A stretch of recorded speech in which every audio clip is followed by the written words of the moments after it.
श्री श्री माता जी की जय। श्री श्री माता जी की जय। श्री श्री माता जी की जय। ओम श्री गुरवे नमः। गुरुर्मध्ये स्थिता माता मातृमध्ये स्थितो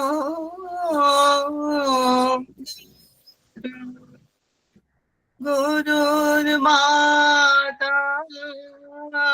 नमस्ते तु मातृगुरु नमाम्यहम्।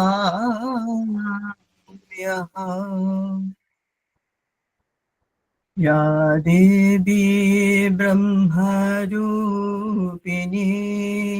या वन्दिता शिवादिभिः शोभा माता सा जननी मातृगुरु प्रकीर्तिता भक्ति भावेन तीर्थं तां प्रणमामि स्तवै स्तुत्या वन्दामहे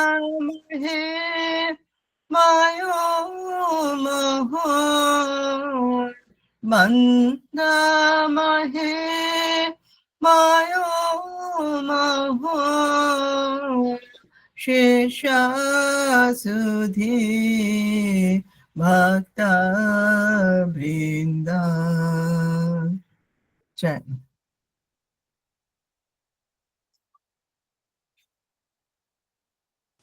এবার আমরা সকলে সমবেতভাবে 5 মিনিট জপ করব।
श्री श्री माता जी की जय।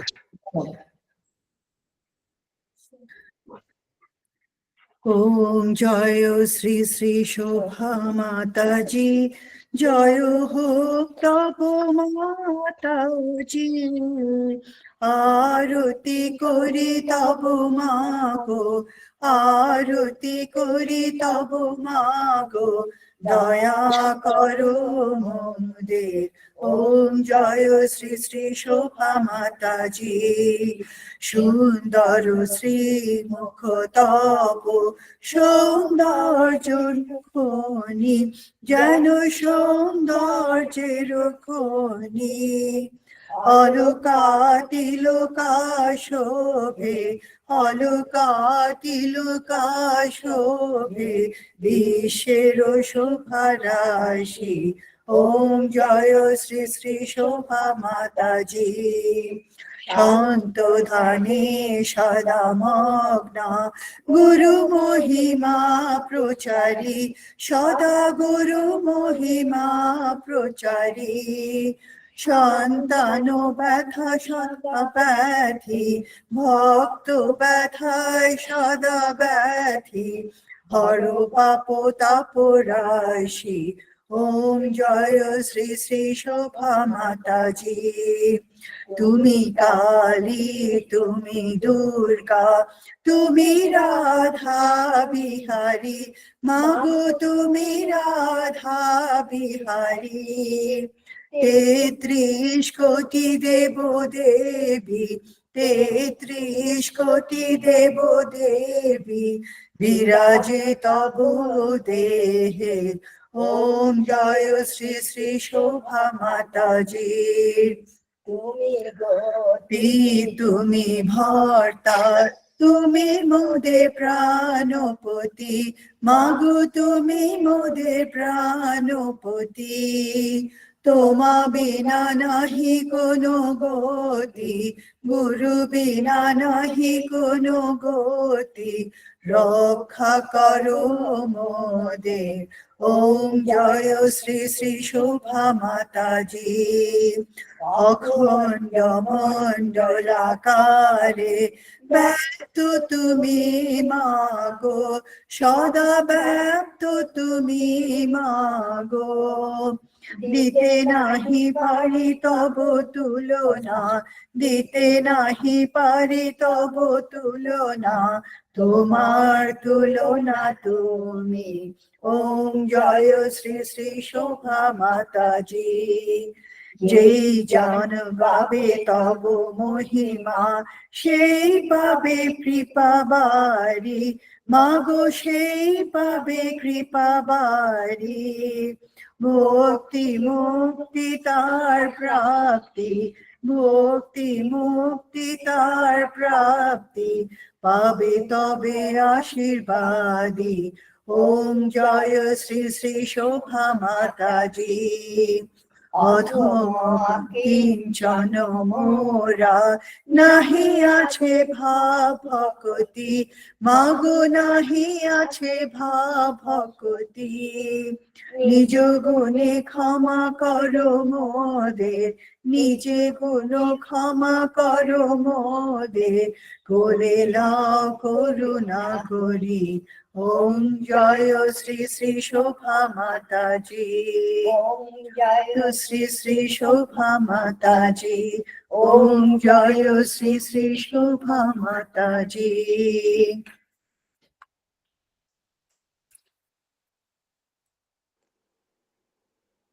এবার আমি বলবো, শুনতে পাচ্ছ তোমরা সবাই? জয় মা জয়। আমি ঠিক মানে এমনি যখন স্পন্টিনিয়াসলি বলি তখন গড়গড় করে বলে যাই, কিন্তু তৈরি করে বলতে গেলে একটু পাজল হয়ে যায়। যাই হোক, তবু বলি, মামনিকে স্মরণ মনন করে বলি। 29th ফেব্রুয়ারি 2020-তে বাবা মারা যান। বাবা মামনির কাছে চির আনন্দধামে চলে যান। তো আমি সেই সময়, তখন আমার ছেলের ক্লাস 12-এর বোর্ড এক্সাম চলছিল। আর তোমরা তখন জানো যে সেই সময় কোভিডের একটা ভয় অলরেডি শুরু হয়ে গেছে। তো তাও আমি মামনিকে স্মরণ করে বললাম মাম্মি বাবাকে আমি তো শেষ প্রণামটা করে আসি, করে আমি কলকাতায় গেছি ছেলেকে নিয়েই। ওর পরীক্ষার মাঝখানেই, মানে কয়েকদিন, 2 দিন 3 দিনের ছুটি ছিল, তো 2টো সাবজেক্টের মধ্যে। তো আমি কলকাতায় গেছি, বাবাকে প্রণাম করেছি। যাই হোক, বাবা তো চলে গেলেন। তারপরে আমি মাকে বলে আসলাম যে মা গো, তোমার যখন ইচ্ছা করবে, যখনই তোমার ইচ্ছা করবে, তুমি এটা কখনো ভেবো না যে তোমার শুধুমাত্র একটা জায়গাতেই যাওয়ার জায়গা আছে। না, তুমি তোমার যখন ইচ্ছা করবে তুমি আমার কাছে এসে থাকবে। মা বলেছে আচ্ছা। তো আমি তাড়াতাড়ি ফিরে চলে এসেছি বম্বেতে। আর আমি মাকে বলে এসেছিলাম, মা তোমার যখন আমাকে ফোন করতে ইচ্ছা করে তুমি তখনই আমাকে ফোন করবে, কোনো অসুবিধা নেই। তো যাই হোক, মা বলছে আচ্ছা। তো আমি তো বম্বেতে ফিরে চলে এসেছি। তারপরে আমি একদিন মাকে ফোন করেছি, তখন এটা ফেব্রুয়ারি মার্চের মাঝামাঝি, মানে ফেব্রুয়ারি শেষের দিকে আর মার্চের আগের দিকে। তো আমি মাকে একদিন ফোন করছি, মা তুমি কেমন আছো? তুমি কিন্তু এটা মনে রেখো মা, তুমি কিন্তু আমার কাছে যখন ইচ্ছা হয় চলে আসবে। মা না, মানে খুব, মানে আচ্ছা, মানে সেরকম কনফিডেন্সটা নেই। আচ্ছা যাবো, কারণ মেয়েটা এত দূর থেকে বলছে, মেয়ে কি আর নিয়ে যেতে পারবে সোনা, আমার কথা ভাবছে। মার এই উত্তরটা শুনে আমার মনের মধ্যে একটা ভীষণ একটা বলছে, মা বোধহয় মাকে আমি সেভাবে কনভিন্স করাতে পারলাম না যে মা তুমি আমার কাছে আসবে। আমার তখন না মনের মধ্যে একটা ইচ্ছা করছে যে না, আমাকে মার সামনে গিয়ে, পার্সোনালি গিয়ে মাকে কনভিন্স করাতে হবে যে মা তুমি যখন ইচ্ছা আমার সাথে নিশ্চয়ই আসতে পারো। তা আমি এইটা ভেবে আমি ঋষিকে বললাম, ঋষি রে তোর তো পরীক্ষা চলছে আমি জানি, তো আর 4টে দিন তো মাঝখানে ছুটি আছে, কোভিডেরও ভয় আছে, কিন্তু কি করবো, আমার মনটা উচ্চাটন হয়ে আছে, আমাকে কলকাতায় চল, তোকে আমি নিয়ে আমি কলকাতায় যাই। আমি একদম all on a sudden 9th March 2020-তে কলকাতায় যাই প্লেনে করে। আমি এয়ারপোর্টে নেবে সোজা মার কাছে যাইনি, এয়ারপোর্টে নেমে আমি এয়ার অথরিটির কাছ থেকে, ওখানকার অফিসার্সদের কাছ থেকে ভালো করে জেনেছি যে কি করে একজন প্যারামেডিক্সকে, মানে একজন এত অসুস্থ একজন মানুষকে কি করে ফ্লাই করিয়ে নিয়ে যাওয়া হয়, কি কি তার প্রসিডিওর সমস্ত জেনে টেনে তারপরে বাড়িতে গেছি। মা আমাকে দেখে তো মা একটা চমকে গেছে, খুব খুশি হচ্ছে, মা তুই এসছিস, তুই এসছিস? বললাম হ্যাঁ মা আমি এসছি।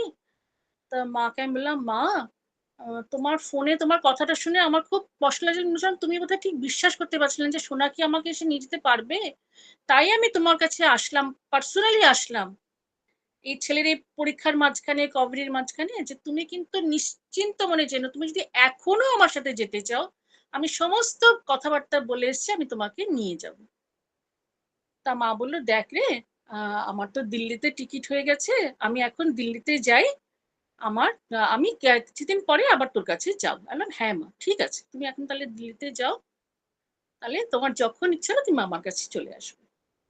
তো আমি তারপরে শিয়ালদা স্টেশনে গিয়ে আমি গেছি 9 তারিখে কলকাতায়, 10 তারিখে মারা দিল্লি রওনা হয়ে যান, আমি শিয়ালদায় গিয়ে মাকে সি অফ করে আসি। তারপরে আমি 11 তারিখে বম্বে ফিরে আসি, কারণ আমার ছেলের পরীক্ষা। আর তোমরা জানো তখন কোভিডের মানে বিভৎস আস্তে আস্তে প্রকোপটা বাড়ছে। এরপরে মার্চ এপ্রিল মে মাসের শেষের দিকে, মানে তখন একদম কোভিডে ছেয়ে গেছে পৃথিবী, আর মহারাষ্ট্রের যে কি খারাপ অবস্থা তখন ছিল তোমরা সবাই জানো, মানে চতুর্দিকে কোয়ারেন্টাইন হয়ে যাচ্ছে। তার মধ্যে একদিন মা আমাকে ফোন করে ঠিক ছোট্ট মেয়ের মতো না আবদার করে বলছে যে শোনো আমি তোর কাছে যাব, আমি তোর কাছে গিয়ে থাকবো। প্রসঙ্গকে আমি বলে রাখি, মা আমার বিয়ের 1.5 বছরের মধ্যে মা আমার বাড়িতে এসে খুব আনন্দ করে থেকে গেছিলেন। তো মা আমাকে তখন বলছে, শোনো আমি তোর কাছে জানলাম, মা গো তুমি আমার কাছে আসবে, এর থেকে আনন্দের আর কি হতে পারে আমার কাছে। কিন্তু তখন খুব খারাপ অবস্থা কোভিডের জন্য। মা আমি দেখি, আমি চেষ্টা করি, হ্যাঁ তুমি উতলা হয়েও না। কিন্তু আমি মনে মনে জানি এই জিনিসটা খুব কঠিন। যাই হোক, মার সাথে কথা বলার পরে আমি না ফ্লাইটে মাকে যাতে দিল্লি থেকে বম্বেতে আনতে পারি তার জন্য ফ্লাইটে বুকিং করার চেষ্টা করছি। যখনই আমি মার বয়সটা দিচ্ছি, আমার পুরো, মানে ওই যে ফর্মটা যেটা আর কি বুকিং এ অনলাইন যে ফর্ম, পুরো ক্যান্সেল হয়ে যাচ্ছে, কিছুতেই হচ্ছে না। শেষে আমাদের সোসাইটিতে একজন এয়ারপোর্টে উনি কাজ করেন, আমি ওনাকে বললাম যে কি প্রবলেম, দেখুন আপনি কি করে ভাবছেন, একে উনি অসুস্থ বয়স্ক, ওনাকে দিল্লি থেকে প্রথম কথা বার করতে গেলে প্রচুর পেপার ওয়ার্ক, পুলিশ পারমিশন, অনেক কিছু গভর্নমেন্ট কাজ করতে হবে, আপনি এখান থেকে আপনাকে এখান থেকে বেরোতে গেলে অসুবিধা হবে। তারপরে রাত্রিবেলা মা আমাকে ফোন করেছে, সোনা কি করে? আমার মা গো, আমি তো কিছু করতে পারছি না, যতবার ফর্ম করি, ফর্মটা ফিল আপ করতে যাই, তোমার যখনই বয়সটা দিই ক্যান্সেল হয়ে যায়। মা খুব কষ্ট হয়েছে। মা বলছে, সোনা আমি তোর কাছে কি করে তাহলে যাবো? মা গো, একটা উতলা হয়েও না, একটুখানি শান্ত। কিন্তু আমার নিজের মনের মধ্যে কিন্তু সাংঘাতিক একটা ঝড় বইছে যে মা এভাবে আসতে চাইছে। মা তো বেশ মনটা দুঃখ করে ফোনটা রেখে দিয়েছে। আমি আর থাকতে পারছিলাম না, আমার এত কষ্ট হচ্ছে, কাউকে বলতেও পারছি না। আমি শেষে মামুনির সামনে গিয়ে না, মানে খুব, মানে প্রার্থনা নয়, মানে দাবি মামুনির কাছে, যে মামুনি আমার এত কষ্ট আমি সহ্য করতে পারছি না, তুমি কিছু একটা করো, কিছু একটা করো। জানি সমস্ত পরিস্থিতিটা খুব কঠিন, কোথাও কেউ বেরোতে পারছে না, আসতে পারছে না, কিন্তু আমি অবুঝের মতো মামুনির কাছে দাবি করছি যে মামুনি তুমি কিছু একটা করো, আমি এতটা দুঃখ সইতে পারছি না। মা আমার কাছে আসতে চাইছে, আমি মাকে দেখতে চাইছি, কাছে পেতে চাইছি, পারছি। তো যাই হোক, কাঁদতে কাঁদতে সেদিন রাত্রিবেলা ঘুমিয়ে পড়েছি, কাঁদতে কাঁদতেই ঘুমিয়ে পড়েছি। সেদিন রাত্রে না আমি একটা স্বপ্ন দেখেছি। যাই হোক, স্বপ্নটা দেখলাম, সকালে উঠলাম, ঠিক মনে হচ্ছিল একটা গুমোট মেঘের পরে যখন একটা রৌদ্রোজ্জ্বল দিন হয় না, পরিষ্কার ঝকঝকে, ঠিক মনটা আমার ঠিক সেরকম ওই স্বপ্নটা দেখে। তাহলে আজকে আমি মাকে ফোন করবো, মার সাথে কথা বলবো। ও মা আমাকে সকাল 11:30 নাগাদ ফোন করেছে। মাই ফোন করেছে।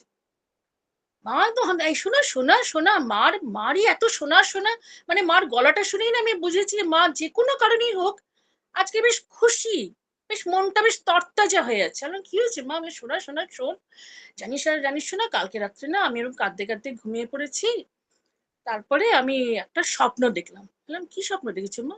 আমি তো মাকলাম, মা জানো মা আমি একটা স্বপ্ন দেখছি, আগে তুমি তোমারটা বলো, তারপরে আমারটা বলবো। তা মা বলছি, জানিস কালকে আমি একটা স্বপ্ন দেখলাম যে এরকম মামুনি কাঠিয়া বাবা রোডে বসে আছেন বেনারস আশ্রমে, আর মামুনির ডান দিকে আমি বসে আছি, আর বাদিকে তুই বসে আছিস।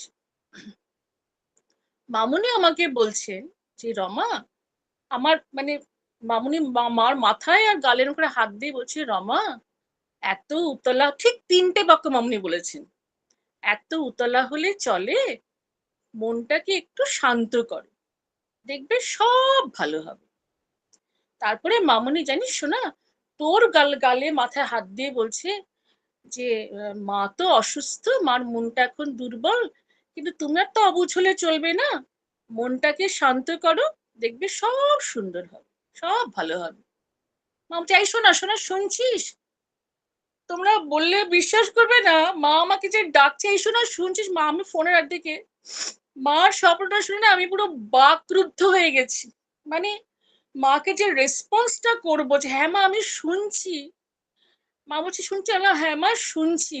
বললাম কি, মা তুমি বললে বিশ্বাস করবে না, মামনি তোমাকে ঠিক যেভাবে দর্শন দিয়েছেন, যে স্বপ্নটা তুমি দেখেছো ডিটো টু ডিটো আমি ঠিক তাই দেখেছি, ইনক্লুডিং মামুনির ওই 3টে বাক্য। যে 3টে বাক্য মামুনি তোমাকে বলেছেন, যে 3টে বাক্য মামুনি আমাকে বলেছেন, সেম টু সেম। মানে মা ওদিক থেকে আনন্দে কাঁদছে, আমিও কাছে শেষে মা কথায় কথা, জানিস তো মামুনিকে কি সুন্দর লাগছে, একটা উজ্জ্বল গোলাপি পাড়ের শাড়ি পরা ছিল। তখন আমি একটা কথাই খালি বলেছি, জানো মা এখানেই খালি তফাৎ, তুমি মামুনিকে দেখেছো একটা উজ্জ্বল গোলাপি পাড়ের শাড়ি পরা অবস্থা, আর আমি দেখেছি উজ্জ্বল তুতে কালারের একটা শাড়ি পরা। মানে মামুনি যেন ইচ্ছা করেই আমাদের দুজনকে দুই রূপে, মানে দুই শাড়িটার পার্থক্য এই জন্যই বুঝিয়েছে যেন, যাতে আমরা বুঝতে পারি যে না দুজনেই একই রকম ভাবে দেখোনি, একটু ডিফারেন্স দুজনেই তোমরা দেখেছো। এইটুকু বোঝানোর জন্যই মানে এত ভালো লাগলো কথাটা শুনে। আমি মা বললাম, জানো মা এরকম আমিও ঠিক তাই দেখেছি। আর সবচেয়ে আশ্চর্য যেটা আমার যা লাগছিল, আমার স্বপ্নে মামুনি মাকে কি বলছেন সেটা আমি জানছি, আবার মার স্বপ্নে মামুনি আমাকে কি বলছেন সেম টু সেম হচ্ছে। মানে সেদিন মানে কি বলবো, এত ভালো লেগেছিল। মা কে মা তুমি উতলা হো না, মামুনি এত কৃপা করছেন, এত দয়া করেছেন। আমি না আর বেশি বলতে পারছি না, আমার আসলে গলাটা আনন্দে বুঝে আসছে। মানে আমাদের দয়াল গুরুজি যে কত দয়াল, আমাদের সবার প্রাণ প্রিয় মামুনি। মামুনির জয় হোক, জয় মামুনির জয়। এই স্বপ্নটাই তোমাদের সবার সাথে শেয়ার করতে চেয়েছিলাম। জয় গুরু।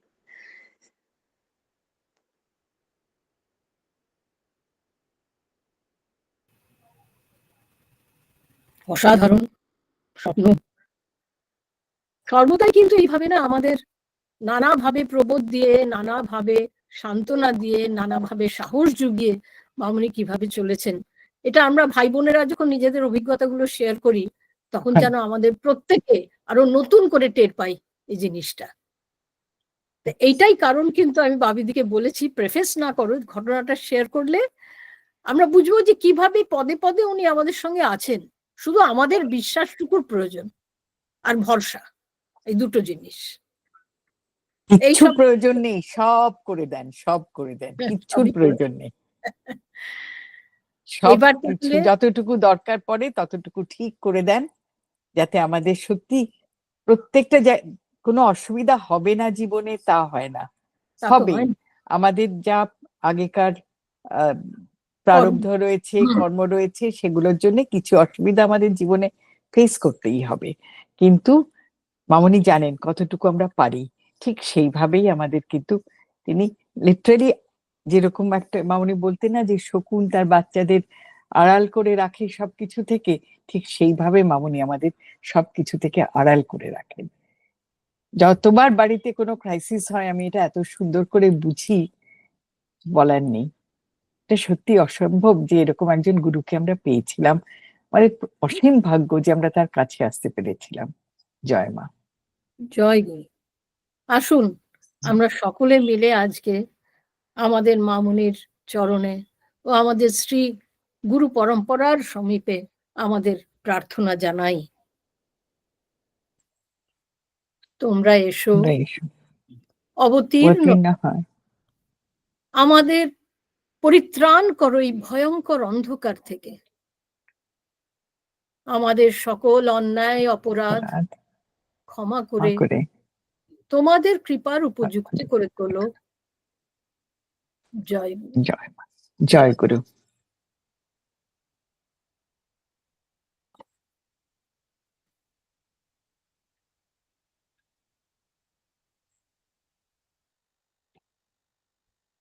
দিদি আনমিউট করো। আমাদের ভাগ্য সৌভাগ্য যে আমরা এটা মানে বাবিদির লেখা মামুনির একটা বায়োগ্রাফি যেটা লিখছেন সেটা আমরা আজকে পড়তে পারছি। একটা ছোট পাঠ আমি আজকে পড়বো। সবাই জানে, পড়েছে অন্য জায়গায়, কিন্তু বাবিদির লিখা এত সুন্দর লিখেছে মন ভরে যায়। মামুনি নিজের গুরুর কি করে দর্শন পেলেন। Meeting with her Guru in August 1935, the 76-year-old Shantadas Ji, head of the Nimbarka School of Vaishnava philosophy, told his disciples he wanted to explore the possibility of setting up an ashram in Kumilla. It wasn't the first time that he raised this idea.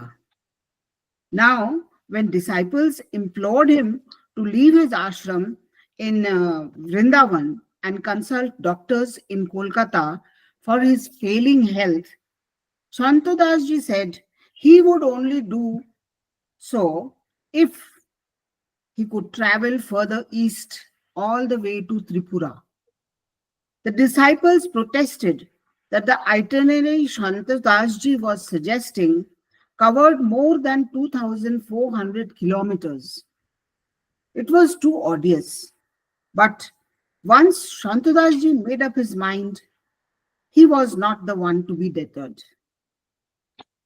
Part of Shantadas Ji's entourage was Brahmachari Shishir, better known to us as Bhaida. Shantadas Ji had asked Bhaida to come along, knowing his disciples' home was near Tripura. An elated Bhaida wrote to his uncle Shukumar Raha, letting him know of Shantadas Ji's travel plans. He added a request. Perhaps his uncle could bring young Shobha to meet Shantadas ji. Bhaida was sure that if Shantadas ji blessed Shobha, her mysterious and persistent health problems would be cured. At this time, Sri Sri Shobhama was 13 years old, and her fainting fits were a source of worry to the entire family. When Shukumar Raha, or Dadu as we call him, was offered the position of headmaster in the government high school of Borkanta, a small town in Kumilla district, one of the reasons to take the job was Shobhama's health. The whole family moved, hoping that in Borkanta there will be better medical facilities.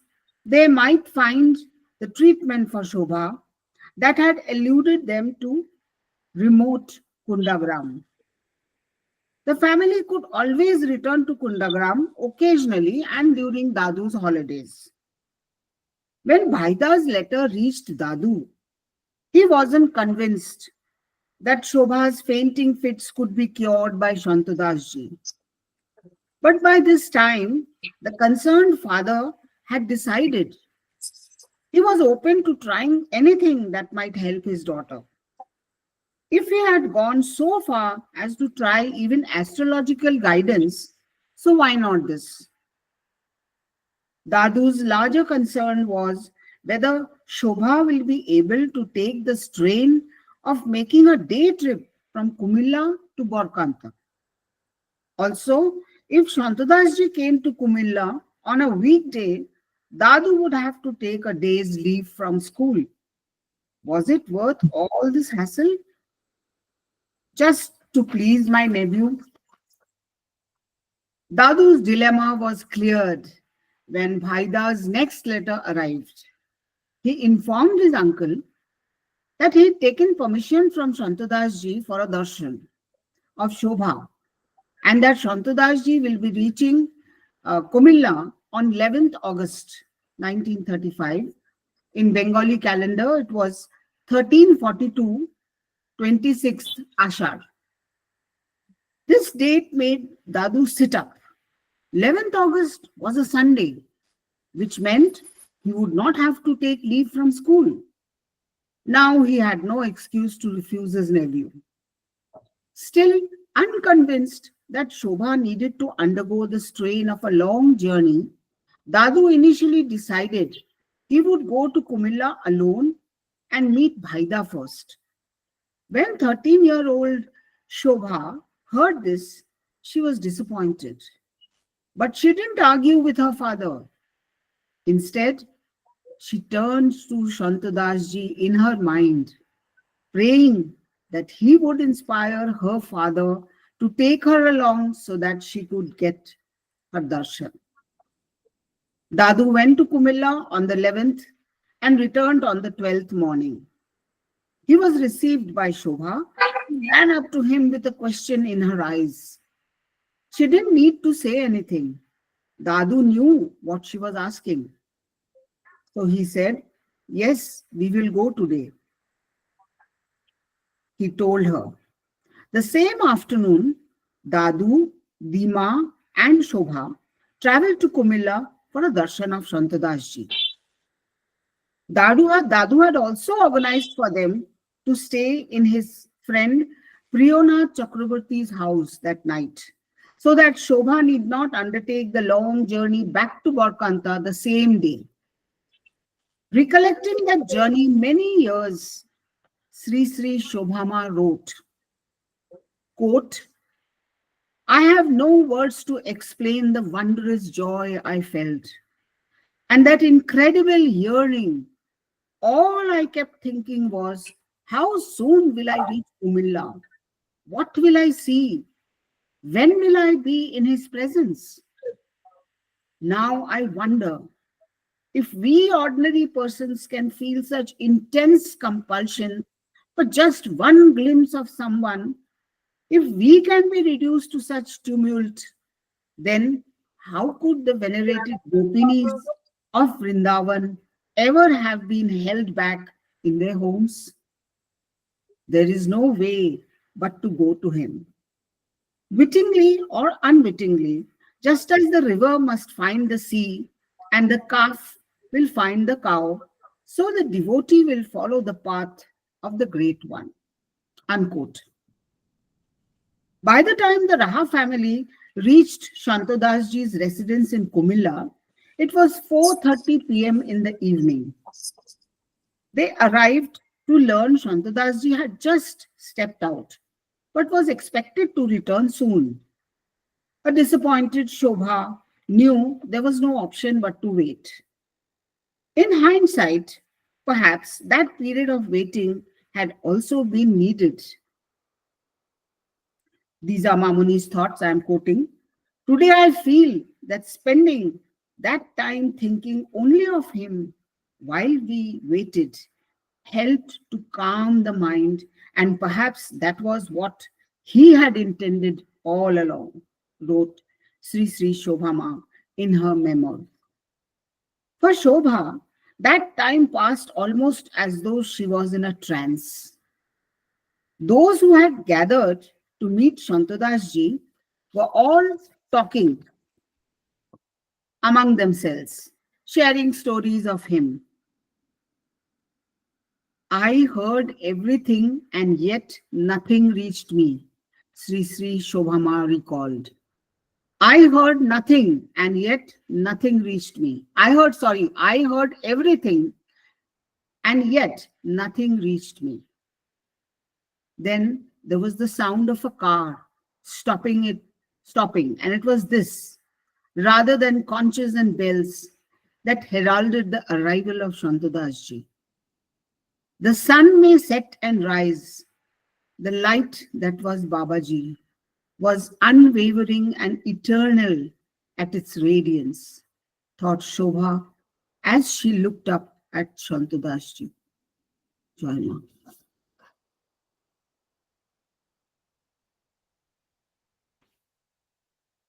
তুমিও unmute করো বাবিদি। Sri Sri Shantadas ji strode in to the puja room as it was time for the evening aarti, followed by Bhaida and other sadhus.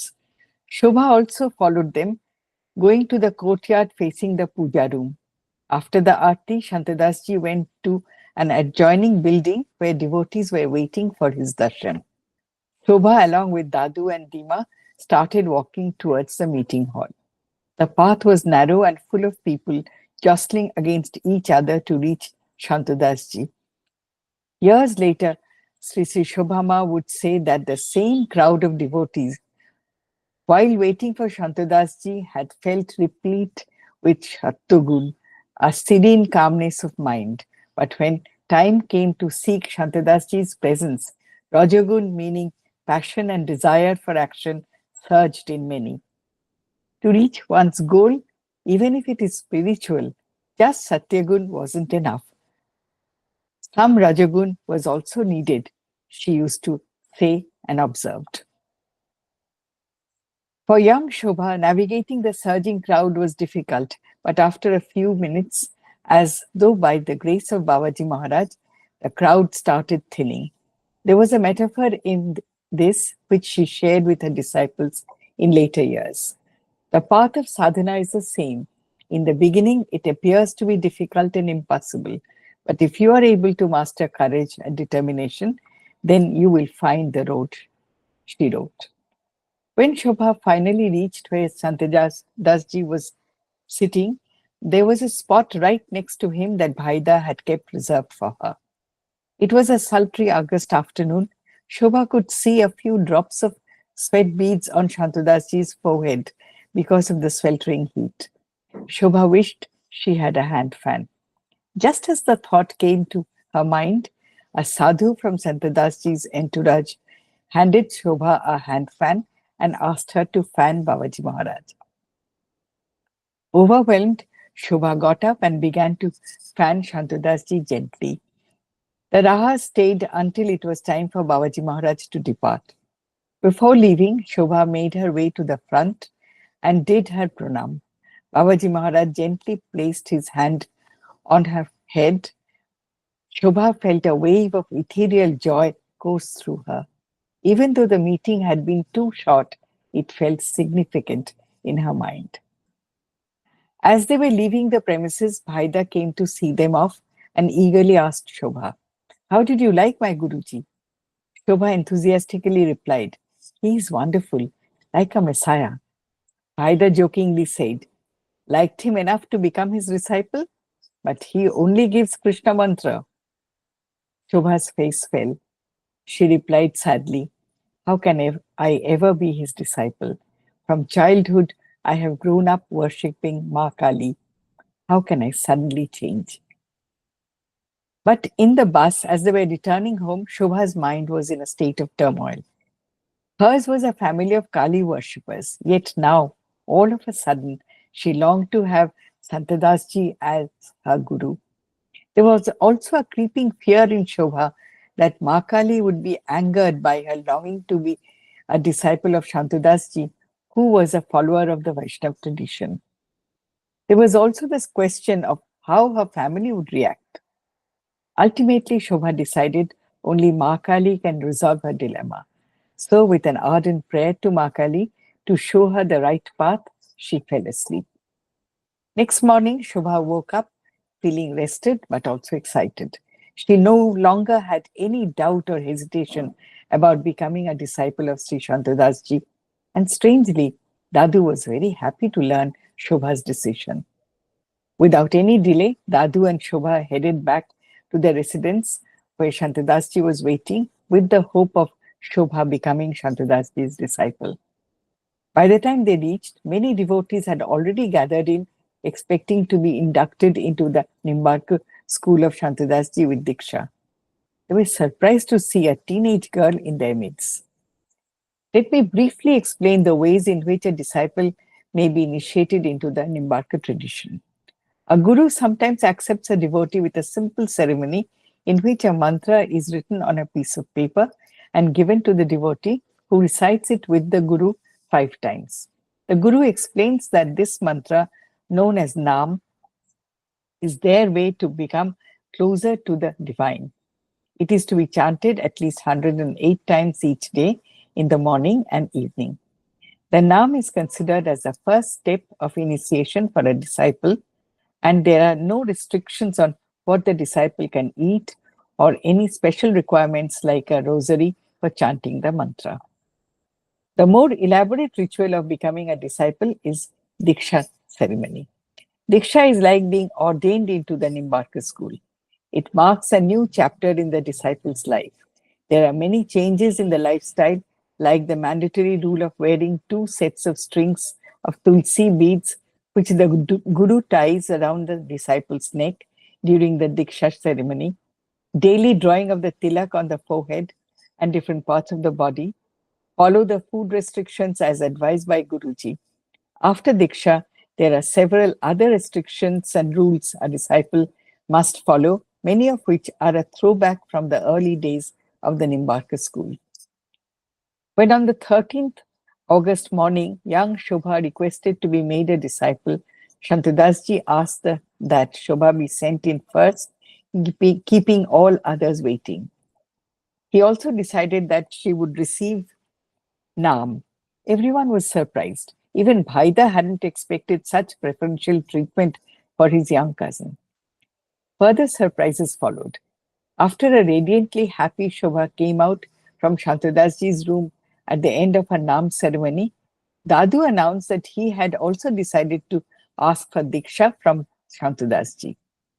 All the reservations in his mind about Shakto and Vaishnava forms of worship had been miraculously resolved.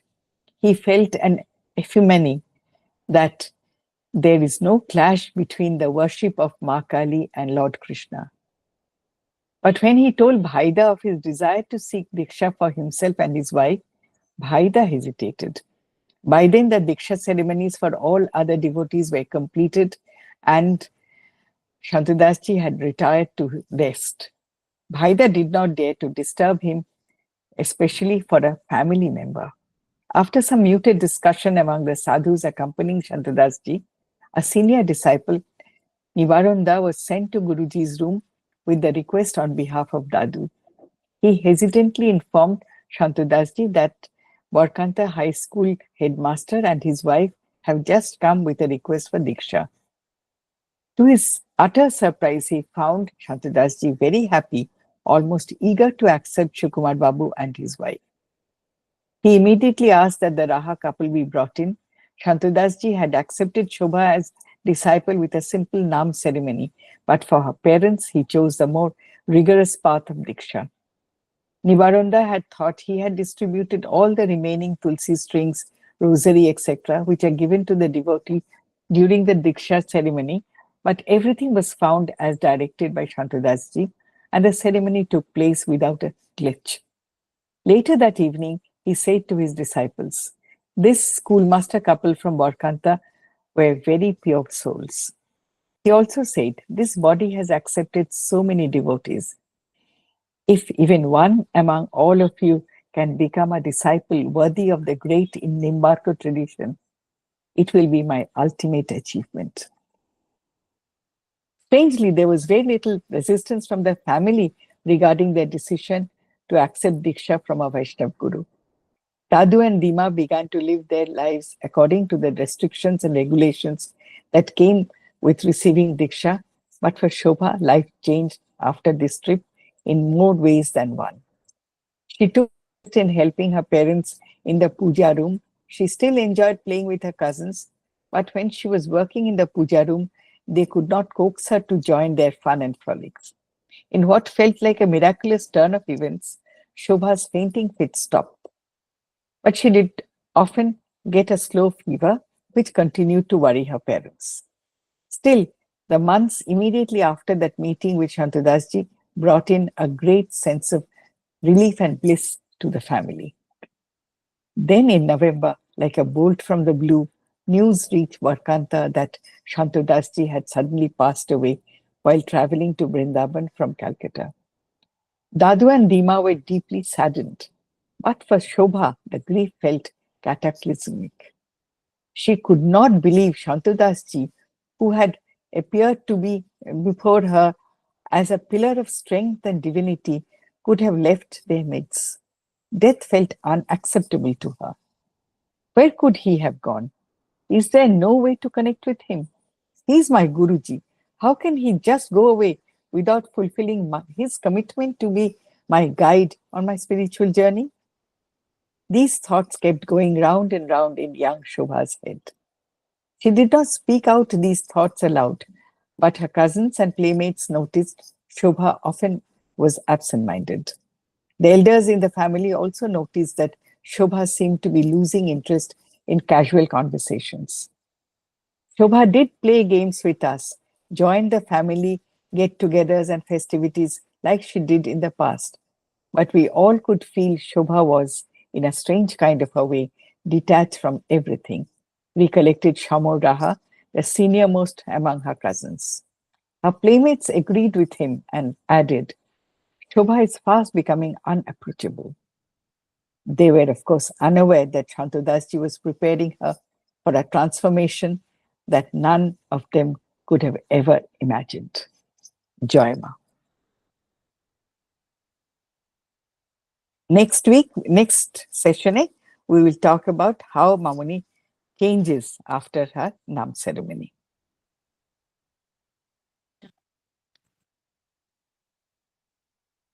আচ্ছা, এই সন্তদাস বাবাজি মহারাজের কথা তোমরা বলছো, তো আমি দুদিন আগে একটা স্বপ্ন দেখছি। এই যে মুনিয়ার যে এত অসুস্থ হয়েছে না, মুনিয়া তো বলছে যে মাম্মা মামার ভালোর জন্যই এইটা করেছেন। তো আমার মেয়ে চাকরি করতে গেছে, তো ও এসে বলছে, মা আমাকে বস এই কথা বলেছে, আমার ভালো লাগছে না, আমাকে ওই বলেছে সেটা ভালো লাগছে। তো আমি ওকে বললাম যে বাবা, তোমার এই যে একটু ভালো লাগছে না বলে তোমার মন এত খারাপ হয়ে যাচ্ছে, কিন্তু দেখো মুনিয়া মাসি, ওর তো সম্পর্কে মাসি হয়, মুনিয়া মাসি দেখো কত বড় একটা অপারেশনের মধ্যে দিয়ে গেছে, সেইটুকুনটাকে সে কত বড় ভাবে, তারা যে গুরু বংশ, তাদের চিন্তাধারাটা যে কত রকম, কতটা কতটা সুন্দর যে সে বলছে যে মামুনি আমার জন্য যা করছে সেটাই সবচেয়ে ভালো। তো যাই হোক, এটা বলতে বলতে না, মুনিয়াকে তো আমরা খুব ছোটবেলা থেকে দেখেছি, আর খুব কাঁদছি আমি। কাঁদতে কাঁদতে আমার সেদিন খাওয়া দাওয়া হয়ে গেছে, আমি ঘুমিয়ে পড়েছি। তো তখন আমি রাত্রিবেলায় স্বপ্ন দেখছি। তোমরা অনেকে হয়তো বৃন্দাবনের গেছো, কাঠি বাবা কা স্থান। হ্যাঁ, কাঠি বাবা হুম কা স্থানে মানে সেখানে সন্তদাস বাবাজি মহারাজের যে কাঠি বাবা আস্থানের পাশে এক মন্দির ইয়ে আছে, নিম্বার্ক ভবন, নিম্বার্ক আশ্রম আছে। সেই নিম্বার্ক আশ্রমে হুম দেখছি সেখানে যে ব্রজধামে, সেখানে মামুনি বসে আছেন আসনের মধ্যে, মাটিতে আর কি আসন পাতা।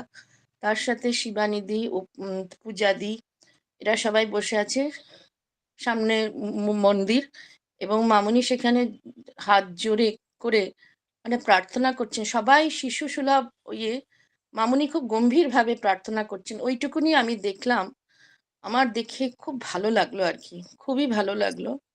মানে মানে একটা একটা অনুভব হলো যেন মামুনিও যেন মানে গুরুজি গুরুগত প্রাণ যে কে, আমরাও যে মামুনির জন্য ডাকছি, এটা যে ভীষণ একটা মানে আমাদের জন্য খুব দুঃখদায়ক, কিন্তু ওর কোন কিছু একটা ব্যাপারে ভোগ কাটছে। যেমন আমার দাদুর যখন অ্যাক্সিডেন্ট হয়, অনেকেই জানো, যতীন্দ্রনাথ ঘোষের যখন অ্যাক্সিডেন্ট হয়, তখন মামুনি বলেছিলেন, 9 দিন তিনি নিখোঁজ ছিলেন। মামুনি বলেছিলেন যে একটা জন্মের পুরো ভোগ কেটে খুব গেছে। কাটিয়ে দিলেন। তো এই এই যখন তোমরা এই সন্তদাস বাবাজি এই পর্যায়টা পড়লে, তা আমার সেই জন্য আমি স্বপ্নটা, যদিও এটা আমার বলার স্লট ছিল না, কিন্তু আমার কেন জানি না মনে হলো যে কথাটা মুনিয়ার জন্যই একটু বলি আমি। আর আমরা হ্যাঁ সত্যি হ্যাঁ আমরা মুনিয়ার জন্য সত্যিই প্রার্থনা করছি। জয় গুরু। আমি যে গানটা গাচ্ছি বন্দনা থেকেই গাইছি। আমার মাকে কে দেখেছিস তোরা, বল সত্যি করে। আমার মাকে কে দেখেছিস তোরা, বল সত্যি করে। মায়ের নব নব নব রূপে ভুবন মন ভরে, মায়ের নব নব নব রূপে ভুবন মন ভরে। আমার মাকে কে দেখেছিস তোরা, বল সত্যি করে। মা তো আমার নয় রে কল্পনা, মা তো আমার নয় রে কল্পনা। ওই দেখো চিন্ময়ী হাস্যবদনা, নয় রে কল্পনা। মায়ের স্নেহ চোখে প্রেম বক্ষে আমিও ঝরে।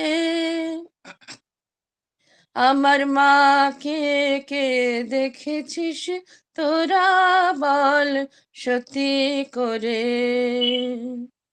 আমার মাকে কে দেখেছিস তোরা, বল সত্যি করে। মায়ের হাসি মুখে করে ভুবন আলো, মায়ের হাসি মুখে করে ভুবন আলো। মায়ের কোলে শোভে শোভে ভক্ত দল,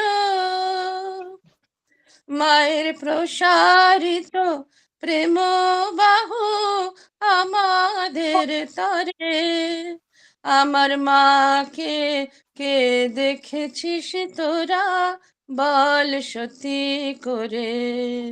আমার মাকে কে দেখেছিস তোরা, বল সত্যি করে। আরে আয় ও জগৎবাসী, তোরা দেখে যা, দেখে যা, দেখে যা একবার আসি। মোদের জননীয় রূপরাশি পরানো ভরে। আমার মাকে কে দেখেছিস তোরা, বল সতী করে। আমার মাকে কে দেখেছিস তোরা, বল সতী করে। জয়।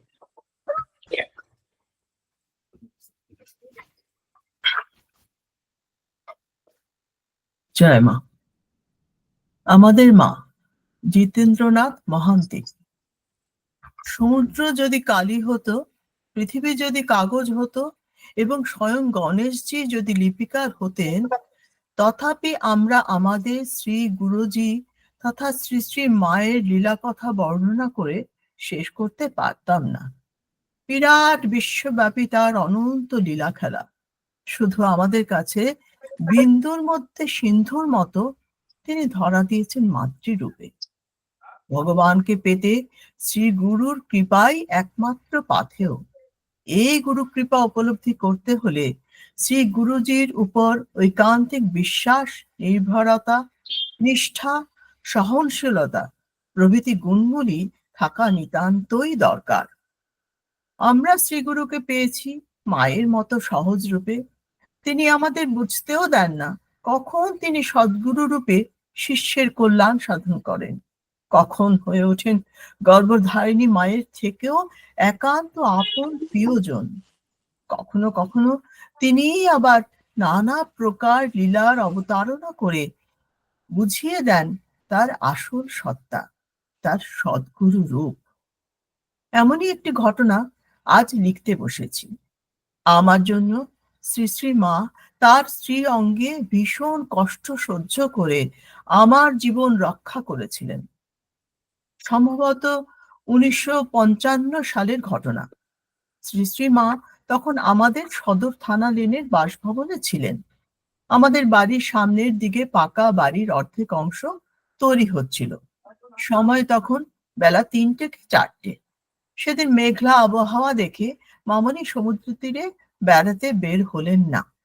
মামনি সেই অর্ধেক তৈরি ঘরে ভক্ত ও শিষ্য পরিবৃতা হয়ে নানা রকম গল্প আলোচনা করছেন। উপস্থিত সকলে তার সঙ্গলাভ করে নির্মল আনন্দ উপভোগ করছে। হঠাৎ মামনি আমার মাকে ডেকে বললেন, বউ, জিতিকে অফিসে পাঠিয়ে যোগেনকে, মানে জিতি ভাইয়ের বাবা, ডাকিয়ে পাঠাও। মা আমাকে ডেকে মামনির আদেশ বললেন। আমিও সেই কথা মতো বাবাকে ডেকে আনবার জন্য বাবার অফিসে গেলাম। বাবার অফিস ছিল সমুদ্রের কাছাকাছি। আমি হেঁটে গিয়ে বাবার অফিসে পৌঁছে বাবাকে মামনির আদেশ জানালাম। বাবা তখন খুবই ব্যস্ত। মামনির আদেশের কথা শুনে বললেন, হাতে জরুরি ফাইল দেখে একটু পরেই রওনা হবেন। ফাইল হাতে ঘর থেকে বের হয়ে গেলেন, আর আমি বাবার টেবিলের সামনে একটি চেয়ারে বসে কাগজপত্র সন্তর্পণে ঘাঁটছি। চোখে পড়ল বাবার টেবিলের এক কোণে রাখা একটি নতুন টেবিল ল্যাম্প। আমি দেখলাম ল্যাম্পের প্লাগটি সুইচ বোর্ডে লাগানো, কিন্তু ল্যাম্পটি জ্বলছে না। আমার খুব কৌতূহল হলো ল্যাম্পটি কি করে জ্বালায় দেখতে। আমি উঠে প্লাগটা টানতে চেষ্টা করলাম। খুব আস্তে আস্তে টানছিলাম, কারণ সুইচ বোর্ডের পাশেই একটা ফাইলের তাক ছিল। প্লাগ টানতে গিয়ে ফাইল ফেললে বাবা খুব বকবেন। সন্তর্পণে টানতে গিয়ে খেয়াল করিনি কখন আমার 4টে আঙ্গুল বোর্ডে লেগে থাকা প্লাগের উপর আটকে গেছে। হঠাৎ ভীষণ জোরে শক খেয়ে চিৎকার করে উঠেছি। তখন আমি আর প্লাগ থেকে হাত টেনে আলগা করতে পারছি না। আমার চিৎকার শুনে অফিসের অনেক লোক দল ছুটে বাবার ঘরে এসে জমা হলো। তারা কিন্তু দেখলো আমার হাতে প্লাগটা। সেটা কখন যে সুইচ বোর্ড থেকে খুলে গেছে আমিই জানি না। দেখা গেল আমার 4টে আঙ্গুলে বড় বড় ফোস্কা পড়ে গেছে। বাবা তখনই ফাইলটাই রেখে তাড়াতাড়ি রিক্সা করে আমাকে নিয়ে বাড়ি গেলেন এবং বাড়ি পৌঁছে মামনিকে প্রণাম করে বললেন, মা গো, আজ জিতি মারা যেত, কি করে যে বাঁচলো জানি না। মামনি ব্যস্ত হয়ে জিজ্ঞাসা করলেন, কেন, কি হয়েছিল? বাবা তখন মামনিকে সমস্ত ঘটনাটা বললেন। তখনও অনেক গুরু ভাইন সেখানে বসে। তাদের মধ্যে একজন জিজ্ঞাসা করলেন, আচ্ছা যোগেনদা, এই ঘটনাটা আন্দাজ কতক্ষণ আগে ঘটেছিল? বাবা বললেন, প্রায় ৪৫ মিনিট থেকে ১ ঘন্টা আগে হবে। শুনে সকলেই আশ্চর্য হয়ে বলাবলি করতে লাগলো। ঠিক ওই সময়টাতেই তো মামুনি এইখানে বসে কথাবার্তা বলতে বলতে হঠাৎ কিরকম ছটফট করে উঠে দৌড়ে নিজের বিছানায় শুয়ে পড়েছিলেন। এই তো আপনারা আসার একটু আগে এই ঘরে উঠে এসে আবার স্বাভাবিকভাবে কথা বলতে আরম্ভ করেছেন। তখন সকলে কৌতূহলী হয়ে মামনিকে বারবার অনেক প্রশ্ন করতে লাগলো। মামনি কিন্তু সেসব কথায় কান না দিয়ে আমার মাকে বললেন, জিতিকে আগে ১ গ্লাস গরম দুধ খাইয়ে বিছানায় শুইয়ে দাও, আর খেয়াল রেখো ওর পা যেন মাটিতে না লাগে। পরে সন্ধ্যেবেলায় সকলের বারবার আগ্রহে মামনি বললেন, আজ জিতির মৃত্যুযোগ ছিল। সে ভয়ানক জোরে ইলেকট্রিক শক খেয়েছিল। সেই কষ্টটা তোমাদের মা নিজ শরীরে টেনে নিয়ে তার সেই ভোগটা কাটিয়ে দিলেন। সেই জন্যই ঘর থেকে উঠে চলে গিয়েছিলাম। বাবা আবার জিজ্ঞাসা করলেন, জিতি তো মা তোমার থেকে নাম বা দীক্ষা নেয় নাই, সে কিভাবে সদ্গুরুর আশ্রিত হয়ে এত বড় কৃপা পেলেন? মামনি বললেন, সদ্গুরুর সঙ্গে শিষ্যের সম্পর্ক জন্ম জন্মান্তরের। তাছাড়া পরিবারের পিতা মাতা যদি সদ্গুরুর আশ্রিত হন, তাহলে তাদের পরিবারের সকলেরই ভার সদ্গুরু বহন করেন, কেবল ব্যক্তি বিশেষের নয়। এমনকি পরিবারের একজনও যদি সদ্গুরুর আশ্রয় পান, তাহলে সেই সুফল অন্যান্য সকলের উপর পড়ে। আজ এতদিন পরে ঘটনাটির পর্যালোচনা করে বুঝি, গুরুজির প্রতি বাবার গভীর নিষ্ঠা ও নির্ভরতা ছিল বলেই বোধহয় আমি সেদিন অত বড় কৃপা পেয়েছিলাম। দয়াল গুরুজির কৃপা দৃষ্টি সততই আমাদের পরিবারকে রক্ষা করছে, যার ফলস্বরূপ তার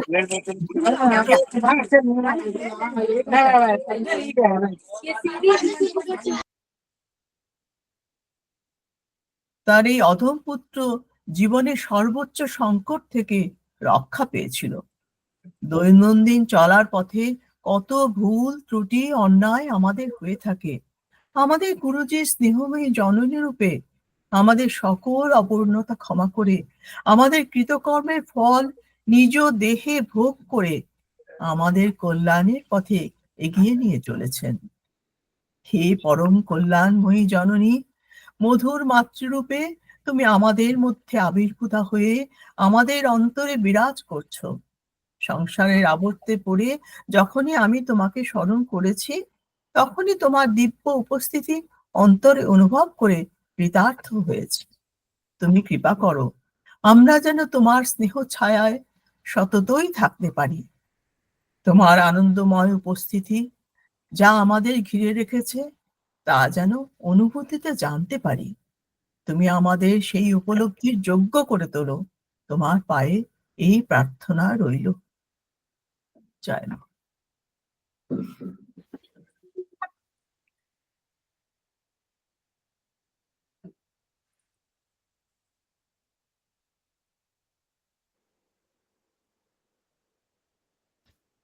সোনা কোথায় গেল?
বাহ।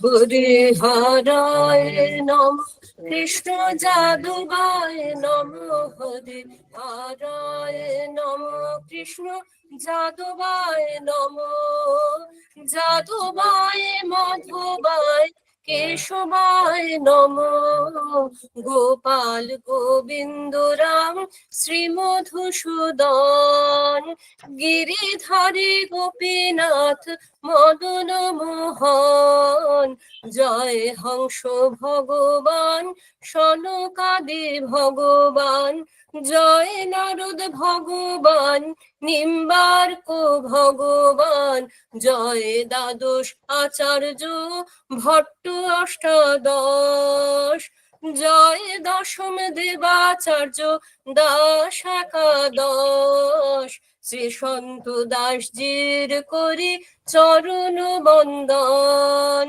যাহা হইতে বিঘ্ন নাশ অভীষ্ট পূরণ এই গুরু পরম্পরা যার মোরা তার দাস তা সবার পদরেণু মোর পঞ্চগ্রাস তাদের চরণ সেবী ভক্ত শনে বাস জনমে জনমে হয় এই অভিলাষ নিম্বার্ক সম্প্রদায় যবে ব্রজে কইলেন বাস রাধা কৃষ্ণ নিত্য লীলা করিলেন প্রকাশ ব্রজে রাধা কৃষ্ণ নিত্য লীলা করিলেন প্রকাশ আনন্দে বলো হরি ভজ বৃন্দাবন মনের আনন্দে বলো হরি ভজ বৃন্দাবন শ্রী গুরু বৈষ্ণব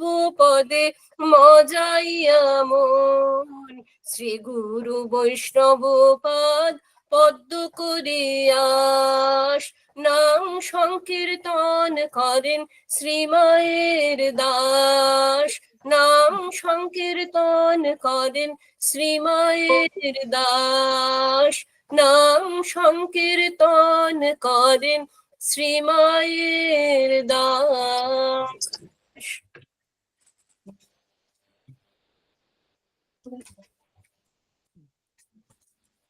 জয় মা জয় মা জয় জয় মা।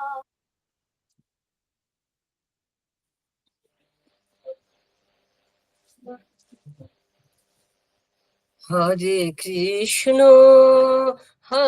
কৃষ্ণ কৃষ্ণ কৃষ্ণ হরে হরে হরে রাম রাম রাম হরে হরে হরে কৃষ্ণ কৃষ্ণ কৃষ্ণ হরে হরে হরে রাম রাম রাম হরে হরে হরে কৃষ্ণ কৃষ্ণ কৃষ্ণ হরে হরে হরে রাম রাম রাম হরে হরে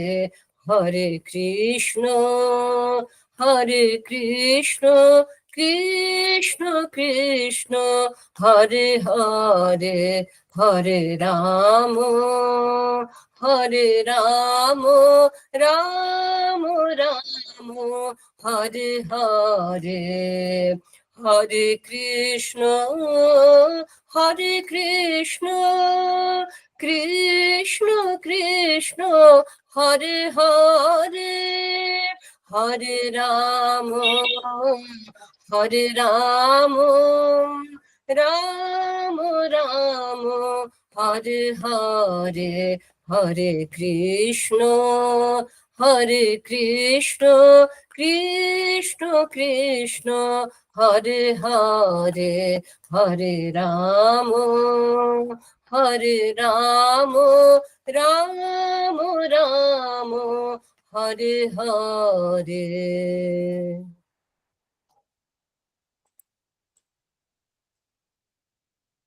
জয় মা জয় মা জয় জয় মা, জয় মা জয় মা জয় জয় মা, জয় মা জয় মা জয় জয় মা, জয় মা জয় মা জয় জয় মা, জয় মা জয় মা জয় জয়, জয় মা জয় মা জয় জয় মা, জয় মা জয় মা জয় জয় মা, জয় মা জয় মা জয় জয় মা, জয় মা জয় মা জয় জয় মা, জয় মা জয় মা জয় জয় মা, জয় মা জয় মা জয় জয় মা, জয় মা জয়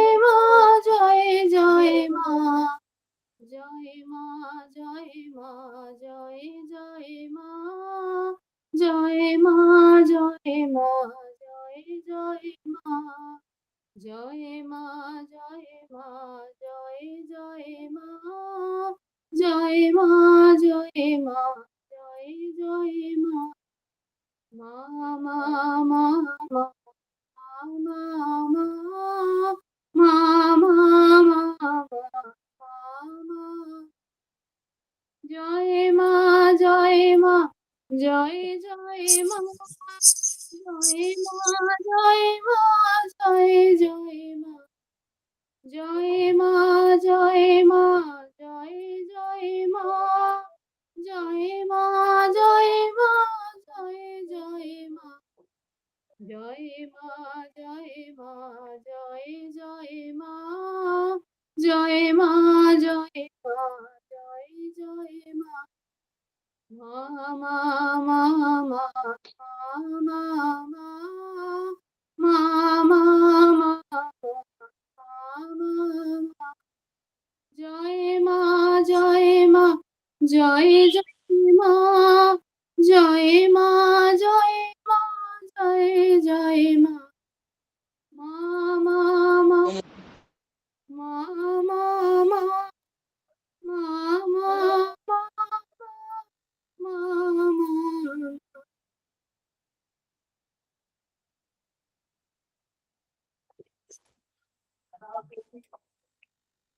ওম শ্রী গুরবে নমঃ।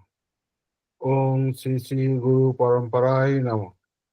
শ্রী হংস ভগবান কি জয়। শ্রী সনকাদি ভগবান কি জয়। শ্রী নারদ ভগবান কি জয়।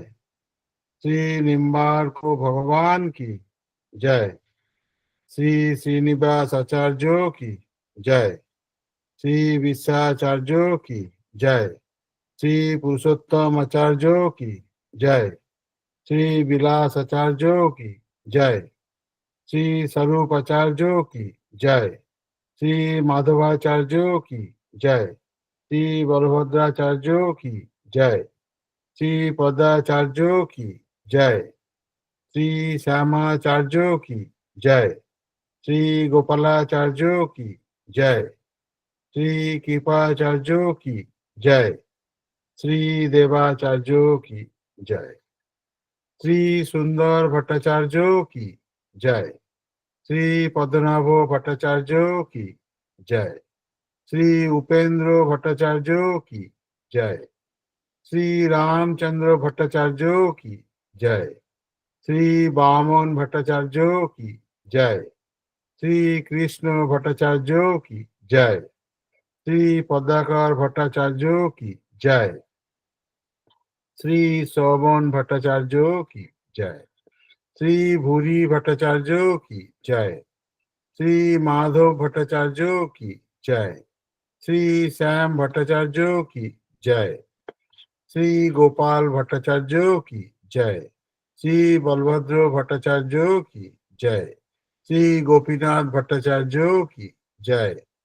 শ্রী কেশব ভট্টাচার্য কি जय। श्री गांगुल भट्टाचार्य की जय। श्री केशव काश्मीरी भट्टाचार्य की जय। श्री श्री भट्टाचार्य की जय। श्री हरिव्यास देवाचार्य की जय। श्री सभुराम देवाचार्य की जय। श्री कर्णहर देवाचार्य की जय। श्री परमानंद देवाचार्य की जय। श्री चतुर चिंतामणि देवाचार्य की जय। श्री मोहन देवाचार्य की जय। श्री जगन्नाथ देवाचार्य की जय। श्री माखन देवाचार्य की जय। श्री हरि देवाचार्य की जय। श्री मथुरा देवाचार्य की जय। श्री स्वामी श्यामलदास जी की जय। श्री स्वामी हंसदास जी की जय। श्री स्वामी हीरादास जी की जय। श्री स्वामी मोहनदास जी की जय। श्री स्वामी नैनदास जी की जय। श्री स्वामी इंद्रदास जी की जय। श्री स्वामी बजरंगदास जी की जय। श्री स्वामी गोपालदास जी की जय। श्री स्वामी देवदास जी की जय। श्री 108 स्वामी रामदास काठी बाबा जी महाराज जी की जय। श्री 108 स्वामी संतदास बाबा जी महाराज जी की जय। अनंत श्री शोभा माता जी की जय। श्री माता जी की जय। श्री माता जी की जय। श्री माता जी की जय। श्री माता जी की जय। श्री माता जी की जय। জয়। এক্ষুনি আমি একটা মেসেজ পেলাম বাবলির কাছ থেকে, ইন্দ্রজিতের বউ, যে 11 তারিখটা রোববার নয়। আমি ওই কনভার্সন, আমি দুটো জিনিস পড়েছি। একটা হচ্ছে যে চিটাগাং এক্সপ্রেসে করে ওরা গিয়েছিলেন, সেটা রাত্রিরে পৌঁছয়। আর যেদিন ছুটি আছে দেখে খুব উৎফুল্ল হয়েছিলেন, রোববার পড়েছে। আমাকে বাবলি বলবে কি যে ডেটটা আমি কনভার্সনে কি কিছু ভুল করলাম? না, যখন অঞ্জুদি পড়লেন যে 11th অগস্ট কতই হ্যাঁ। আষাঢ় বললেন, হুম 11th অগস্টটাকে আষাঢ় বললেন। আমি সেইটাই তোমাকে জানালাম, ওটা শ্রাবণ হবে, আষাঢ় হবে না। ও আচ্ছা অঞ্জুদির পড়ার মধ্যে আমি শুধু ওই শব্দটা পেলাম। আচ্ছা 11th আচ্ছা। অগস্ট কথাটা মাথায় এলো একটাই কারণে, যেহেতু না ওটা তাহলে আমার না ইন্দ্রজিতের না জন্মদিন। না, আচ্ছা আচ্ছা, ওটা আমার ভাইয়েরও জন্মদিন, কিন্তু ওটা আষাঢ় হবে না, আষাঢ়টাই হবে, শ্রাবণ হবে না, কারণ আমার ট্রান্সফারে কোথাও গন্ডগোল হয়েছে। ওটা জুলাইয়ের ডেটটা বোধহয় আমি অগস্ট করেছি, আমি আরেকবার ক্রস চেক করে নেব। আচ্ছা, হ্যাঁ কারণ হ্যাঁ, কোথাও হ্যাঁ হ্যাঁ, হ্যাঁ কোথাও একটা একটা হয়েছে। মাসের গন্ডগোল হয়েছে। 26 হুম ইয়ারটা 26 কোন আসবে। তো? হ্যাঁ 1342 তো, একবার দেখে নেব আমি 1342 মাসটাকে। 26 আষাঢ়। 26 আর আষাঢ়। ডেটটা 11th অগস্ট। না না, ডেটটা ওটা আমি কনভার্সন করেছি, দাদু ওটা কোথাও 11th ইংরেজি ডেট অগস্ট লেখেন না। English calendar. হ্যাঁ আচ্ছা, 1933 অগস্ট নয়, ওটা ওটা তাহলে জুলাই হবে। হ্যাঁ হ্যাঁ আষাঢ় জুলাইতে শেষ হয়ে যায়। হ্যাঁ, বাংলাদেশ হলো হুম ওইটুকুই। হ্যাঁ, ওটা আমি কালেকশন করে নেব, না দেখে নেব হ্যাঁ, তার আবার রোববারটা হ্যাঁ। আছে কিনা। কারণ আরেকটা জিনিস আমার তোমার ওটা দেখে মনে হলো, চিটাগাং এক্সপ্রেসের সব ডিটেলস যা পড়ছিলাম, তখন ওই একটাই ট্রেন হুম। ছিল কলকাতা থেকে কুমিল্লা যাবার, আর ওই ট্রেনটা আচ্ছা। রাত্রিরে পৌঁছতো। তো আচ্ছা। দাদু গিয়েছিলেন দুপুরবেলা স্কুল শেষ করে, আমার যতদূর মনে হচ্ছে, কারণ উনি বিকেলে গিয়েছিলেন, পরদিন ভোরবেলা এসে পৌঁছেছিলেন 7টার সময়, এসে বললেন আমরা দুপুরবেলা আবার যাব। তাই ডেটটাকে আমি আরেকবার কনভার্সন এতে ফেলে ক্রস চেক করে দেখে নেব। Thank you. ওটা জুলাই হবে। কত বললে ভাবিদি? হ্যাঁ 1342 এর কত বাংলা ডেটটা আরেকবার বলো। ওটা আমার মুখস্থ নেই, দাঁড়া দেখছি। এক্ষুনি 26 আষাঢ়। 26 26 আষাঢ় 1342। হ্যাঁ, ওটা জুলাই। 1342। বাবিদি আগে ক্ষমা প্রার্থনাটা করে নাও, তারপরে আচ্ছা ঠিক আছে, ক্ষমা প্রার্থনা মন্ত্রটা তাহলে পড়ছি। আর কারো কিছু বলার আছে কি?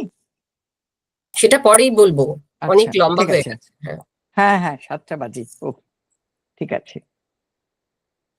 তমেব মাতা চ পিতা ত্বমেব, ত্বমেব বন্ধুশ্চ সখা ত্বমেব, त्वमेव विद्या द्रविणं त्वमेव सर्वं मम देव देव। आवाहनं न जानामि विसर्जनं पूजां चैव न जानामि त्वं गति परमेश्वर। ॐ मन्त्रहीनं क्रियाहीनं भक्तिहीनं यदर्चितं तत्सर्वं क्षम्यतां देव दीनं माम् आत्मसात् कुरु। यदक्षरं परिभ्रष्टं मात्राहीनं च यत् भवेत् तत्सर्वं क्षम्यतां देव प्रसीद परमेश्वर। ॐ अपराध सहस्राणि क्रियन्ते अहर्निशं मया तानि सर्वाणि मे देव क्षमस्व गुरुदेव। दुर्लभ विषय त्याग दुर्लभ तत्त्वचिन्तनं दुर्लभा सहजावस्था सद्गुरु करुणा विना। ॐ अपराध सहस्र संकुलं पतितं भीम भवानबोधरे अगतिं शरणागतं हरे कृपया केवलम् आत्मसात् कुरु। ॐ इतः पूर्वं प्राण बुद्धि देह धर्माधिकारतः जागृत स्वप्न सुषुप्त अवस्थासु मनसा वाचा हस्ताभ्यां पादभ्यां उदरेण शिश्ना यत् स्मृतं यत् यदुक्तं यत् कृतं तत्सर्वं ब्रह्मार्पणं भवतु स्वाहा। मां मदीयं सकलं सम्यक् श्रीकृष्णाय समर्पयामि। ओम तत्सत। ओम हरि ओम।